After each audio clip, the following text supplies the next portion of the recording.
Ən asan üsulla Kayseri yağlaması hazırlayırıq. 10 dəqiqəyə hazırlaya biləcəyiniz asan bir resept verirəm sizə.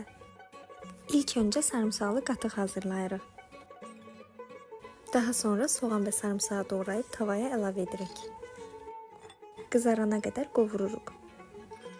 Qırmızı və yaşıl biberi doğrayıb tavaya əlavə edirik.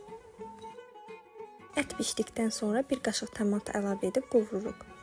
1 ədəd pomidoru doğrayıb tavaya əlavə edirik. Duz, istiot, qırmızı biber və quru nanə əlavə edib qapağını qoyub astaxotda 10 dəqiqə bişiririk. Daha sonra üzərinə 1 stəkan su əlavə edib sobadan götürürük. Lavaşı göstərdiyim formada büküb yağa batırırıq.